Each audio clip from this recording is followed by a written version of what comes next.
ओम श्री परमात्मने नमः।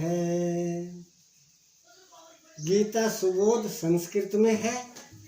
यदि अन्वयार्थ ही ले तो गीता का अधिकांश आप स्वयं हृदयंगम कर सकेंगे, किंतु आप ज्यों का त्यों अर्थ नहीं लेते।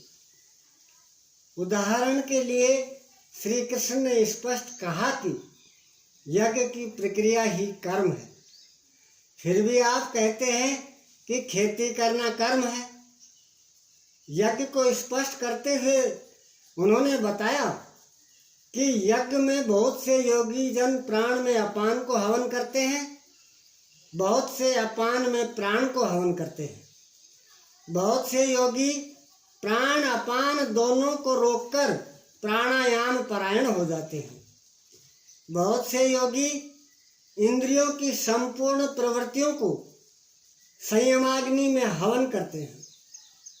इस प्रकार श्वास प्रश्वास का चिंतन यज्ञ है, मन सहित इंद्रियों का संयम यज्ञ है। शास्त्रकार ने स्वयं यज्ञ बताया, फिर भी आप कहते हैं कि विष्णु के निमित्त स्वाहा बोलना, अग्नि में जौ तिल घी का हवन करना यज्ञ है। उन योगेश्वर ने ऐसा एक शब्द भी नहीं कहा। क्या कारण है कि आप समझ नहीं पाते? बाल की खाल निकाल कर रटने पर भी क्यों वाक्य विन्यास ही आपके हाथ लगता है? आप अपने को यथार्थ जानकारी से सुन ही क्यों पाते हैं? वस्तुतः मनुष्य जन्म लेकर क्रम से बड़ा होता है तो पैतृक संपत्ति, घर, दुकान, जमीन, जायदाद, पद, प्रतिष्ठा, गाय, भैंस, यंत्र, उपकरण इत्यादि उसे विरासत में मिलती है। ठीक इसी प्रकार उसे कुछ रूढ़ियां, परंपराएं, पूजा पद्धतियां भी विरासत में मिल जाती हैं। 33 करोड़ देवी देवता तो भारत में बहुत पहले गिने गए थे। विश्व में उनके अनगिनत रूप हैं।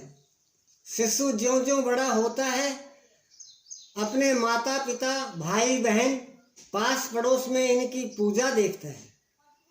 परिवार में प्रचलित पूजा पद्धतियों की अमिट छाप उसके मस्तिष्क पर पड़ जाती है। देवी की पूजा मिली तो जीवन भर देवी देवी रटता है।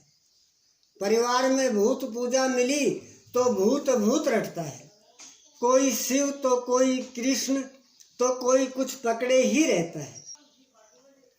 उन्हें वह छोड़ नहीं सकता।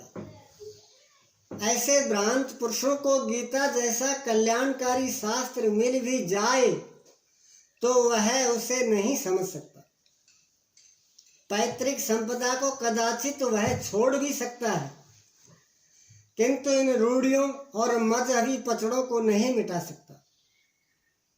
पैतृक संपत्ति को हटाकर आप हजारों मील दूर जा सकते हैं, किंतु दिल दिमाग में अंकित ये रूढ़िगत विचार वहां भी आपका पिंड नहीं छोड़ते।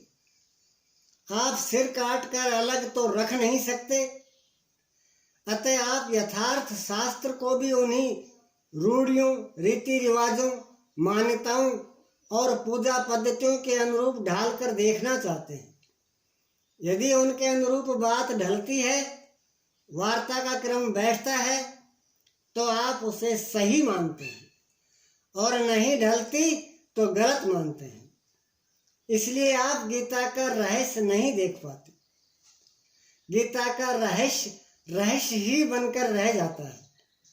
इसके वास्तविक पारखी संत अथवा सद्गुरु हैं। वही बता सकते हैं कि गीता क्या कहती है। सब नहीं जान सकते। इसके लिए सुलभ उपाय यही है कि इसे किसी महापुरुष के सानिध्य में समझे, जिसके लिए श्री कृष्ण ने बल दिया है। गीता किसी विशिष्ट व्यक्ति, जाति, वर्ग, पंथ, देश काल या किसी रूढ़िग्रस्त संप्रदाय का ग्रंथ नहीं है, बल्कि यह सार्वलौकिक, सार्वकालिक धर्म ग्रंथ है। यह प्रत्येक देश, प्रत्येक जाति तथा प्रत्येक स्तर के प्रत्येक स्त्री पुरुष के लिए, सबके लिए है।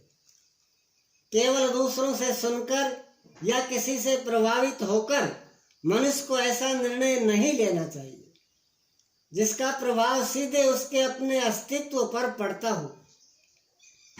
पूर्वाग्रह की भावना से मुक्त होकर सत्यान्वेषियों के लिए यह आर्ष ग्रंथ आलोक स्तंभ है। हिंदुओं का आग्रह है कि वेद ही प्रमाण है। वेद का अर्थ है ज्ञान, परमात्मा की जानकारी। परमात्मा न संस्कृत में है न संहिताओं में। पुस्तक तो उसका संकेत मात्र है, वह वस्तुतः हृदय में जागृत होता है।